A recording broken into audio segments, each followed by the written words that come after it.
우리의 삶에 길을 내어주시는 주님이란 제목으로 우리 오늘 말씀 좀 나누겠습니다. 하나님의 때를 기다리는 것은 신앙인의 삶 가운데서도 가장 어렵고 힘든 일입니다. 어떤 사람에게는 정말 견디기 힘든, 때로는 고통스럽기까지 합니다.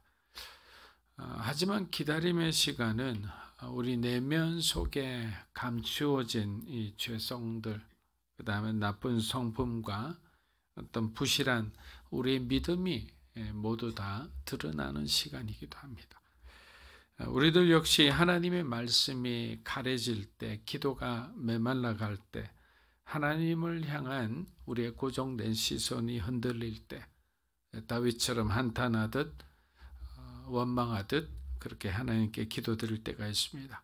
그렇다면 왜 하나님께서는 사랑하는 자기 백성들로 하여금 이런 기다림을 계속 반복하게 하실까요? 그 이유는 우리는 모르지만 하나님은 우리 인생의 모든 것에 대해 답을 알고 계시기 때문에, 우리의 과거도 알고 계시고 우리의 오늘도 알고 계시고 우리의 미래도 하나님은 알고 계시기 때문이죠. 그래서 지금 나는 너무나 힘들고 고통스럽다고 하나님 앞에 계속 읍소를 하지만, 하나님은 이 시간이 우리에게 가장 중요한 시간이고 우리에게 필요한 시간이라고 생각하시기 때문이죠. 왜냐? 우리가 미래에 어떤 중요한 어떤 책임이 있는 역할을 하기 위해서는 반드시 이 고난의 골짜기를 거쳐야만 되는 거죠. 그래야 우리의 믿음이 성장하고 또 동시에 우리가 사람으로서도 성숙해지기 때문에. 근데 우리는 그 상황, 그 하나님의 그림을 알지 못하니까 자꾸만 오해를 하는 거죠. 그리고 자꾸만 우리 안에 있는 죄성이 발동하자마자 불안해하고 초조해하고 두려워하는 겁니다. 여러분, 항상 이런 마음들이, 부정적인 마음이 들 때 가장 먼저 확인해야 될 것이 딱 한 가지 질문을 한번 해보세요. 이것이 하나님으로부터 온 감정인가? 근데 하나님은 두려움을 주시는 분이 아니거든요. 하나님은 우리 마음이 불안해지거나 초조해지기를 원하시지 않아요. 의심하는 것도 하나님이 주시는 마음이 아니죠. 하나님은 우리에게 믿음을 주셨죠. 그리고 두려워하지 않는 용기를 주셨어요. 그런 것들이 하나님의 것인데 내 마음이 그런 상황으로 가고 있다는 것은 내가 지금 뭔가 내 영적인 시선에 문제가 생겼다고 우리가 영적인 알람을 울릴 수가 있는 거예요. 그렇기 때문에 주님은 정말 우리가 도움이 필요하다고 생각했을 때 그 시간에 나타나셔서 단 한 번의 터치만으로도 그 상황을 완전히 뒤집어 놓잖아요. 내가 그렇게 고민하던 태산 같은, 여리고 같은 그 문제들, 그 사람들을 하나님께서 나타나셔서 한번 손대 주시는 순간에 완전히 그 상황이 역전돼 버리는 거예요. 그래서 우리 인생이 가장 중요한 것은 뭐냐? 하나님을 끝까지 신뢰하는 거예요. 하나님에 대해서 우리가 더 많이 알면 알수록 우리는 하나님을 더욱 깊이 의지하게 될 거예요. 근데 하나님에 대해 모르니까 자꾸만 우리는 오해하고 내 마음대로 막 생각할 때가 있습니다. 제임스 패크 목사님은 기다림에 지쳐있는 성도들에게 자신의 경우를 빗대어 이렇게 고면했습니다. 여러분이 의심 가운데 있을 때는 하나님을 기다리는 것 외에는 아무것도 하지 마십시오. 때가 되면 그분이 빛처럼 여러분의 삶 가운데 찾아오실 겁니다.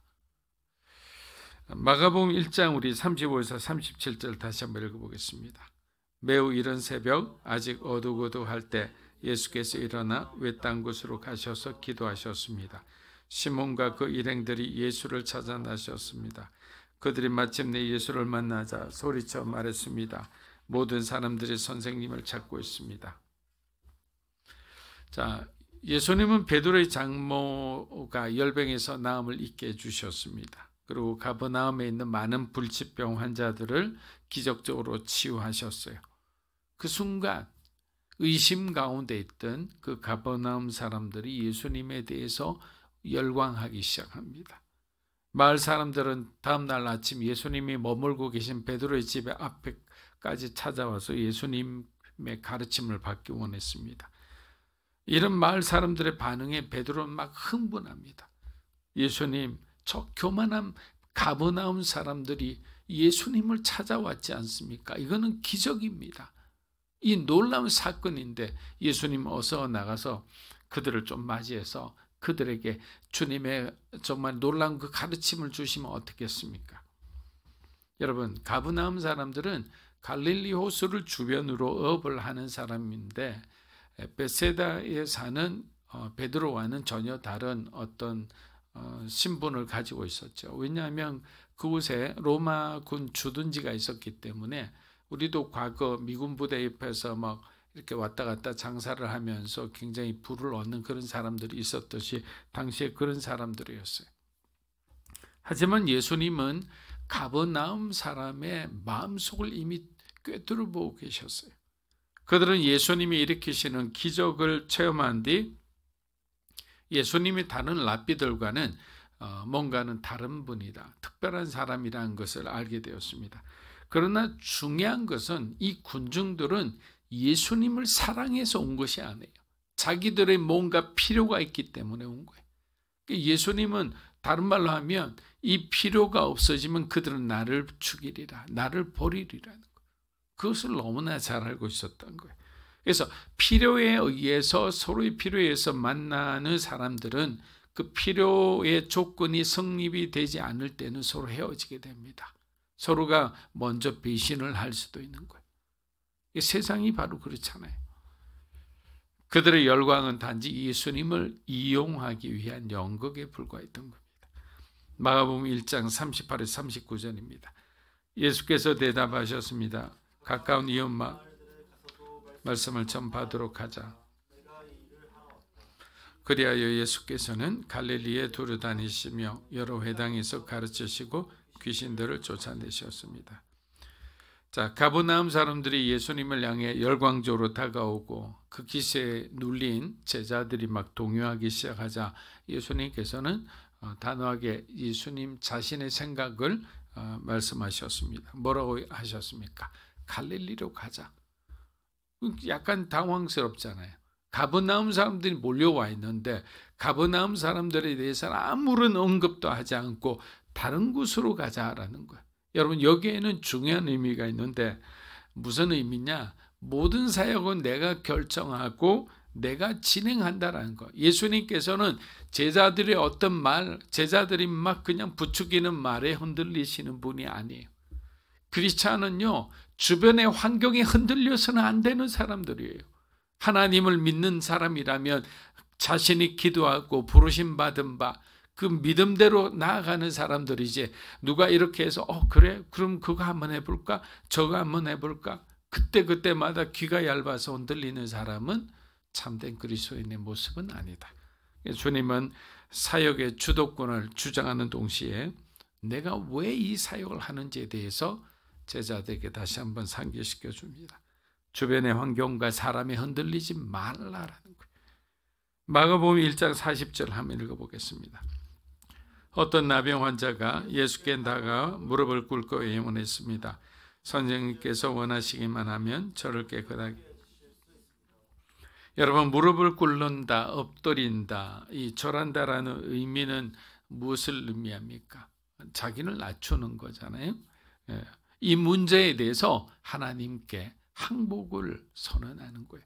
제가 여러 번 기도에 대해서 의미에 대해서 말씀드렸습니다. 기도라는 것은 결국에는 내가 이 기도하는 제목에 대해서 내가 이 문제에 대해서 도저히 어떻게 할 수 없다는 것을 하나님 앞에 항복하는 거잖아요. 하나님, 내가 이 사람에 대해서 어떻게 할 수가 없으니까 하나님 이 사람을 만나 주셔서 이 사람을 구원해 주시면 안 되겠습니까? 라는 마음으로 우리는 간절히 기도하는 거예요. 우리가 능력이 없음을 선언하는 것이 바로 기도라는 과정을 통해 하는 거예요. 유럽의 기사들은 자기를 받을 때 왕 앞에 무릎을 꿇습니다. 절대 충성과 복종을 표현하는 거죠. 근데 나병 환자가 예수님께 다가와서 뻔뻔하게 당연하게 저를 좀 고쳐주시면 안 되겠습니까? 라는 것이 아니라 자기를 안 그래도 세상 가운데 낮아질 대로 낮아진 인생이지만 예수님께 겸손하게 자기를 낮추었다라는 거예요. 당신이 원하신다면 제 몸을 깨끗하게 해줄 수 있습니다. 여러분, 여기에서는 정말 대단한 신앙 고백을 한 거죠. 무엇 때문에 그런가? 나병 환자는 자신의 병, 현상을 바꿔달라고 먼저 말하지 않았어요. 뭐라고 얘기했느냐? 자신을 깨끗게 해달라는 신앙의 단어를 사용했다는 거예요. 저는 그의 이 말이 예수님의 마음을 움직였다고 생각합니다. 나병 환자는 예수님을 난치병을 고치는 의사로 보지 않았어요. 이 사람은 예수님을 메시아로 바라보았기 때문에 예수님께서 자신의 죄를 용서해 주신다면 자신 안에 있는 이 더러운 병들이 떠나갈 수 있다고 믿었던 거예요. 그리고 그는 더 이상 예수님께 간구하지 않고 주님 앞에 그대로 무릎 꿇고 엎드렸습니다. 자신의 요구를 끝까지 주장하지 않는 거예요. 여러분, 이것이 또 하나님 앞에 우리가 서는 올바른 태도라고 생각합니다. 주님이 원하신다면 고쳐주실 것이다. 그러나 주님이 만약에 나를 나병 상태로 그대로 살기를 원한다면 그 또한 받아들일 수 있는 마음이죠. 주변에 친한 어떤 후배 중에 한 사람이 척추를 다쳐서 갑자기 반신불구가 되어 휠체어를 타게 됩니다.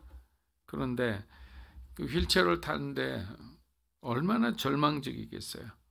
굉장히 멋진 친구인데도. 처음에는 굉장히 힘들었어요. 한 6개월 정도는 부모님들이 죽는다 하는데도 말리고 난리가 났었죠. 그런데 신앙을 받아들이고 그리고 하나님에 대해서 알기 시작하자 자신의 지금 주어진 그 삶에 대해서 하나님께 감사함으로 받아들이기 시작했어요. 그래서 지금은 인터넷도 하고 유튜브도 하면서 굉장히 유명한 사람이 되고 있죠. 이처럼 하나님은 우리의 어떤 암울한 상황 그 자체를 그대로 두기를 원하지는 않아요. 그러나 만약에 이 나병 환자처럼 고쳐주세요가 아니라 하나님 말씀하시면 내가 고침을 받을 수 있겠습니다. 그러나 주님이 나를 이대로 두신다면 그것도 받아들이겠습니다. 라는 마음을 가졌기에 주님은 나병 환자를 통해 상징적으로 주님의 놀라운 능력을 보여주신 겁니다. 마가복음 1장 41에서 42절 읽어보겠습니다. 예수께서 불쌍히 여기시고 손을 내밀어 그를 만지시며 내가 원한다. 자, 깨끗이 나아라. 그러자 나병이 순식간에 사라지고 그가 깨끗이 나았습니다. 자, 마가는 이 순간에 예수님의 마음을 불쌍히 여기시고 이 단어를 다른 곳에는 민망히 여기셨다라고 되어 있습니다. 그런데 요즘은 이제 민망히 여기시다는 단어를 요즘 성서학자들은 예수님께서 진노하셨다라는 뜻으로 해석을 합니다. 자, 그렇다면 왜 나병 환자를 두고 예수님께서 진노하셨을까요? 나병 환자를 향해서 진노하신 것이 아닙니다.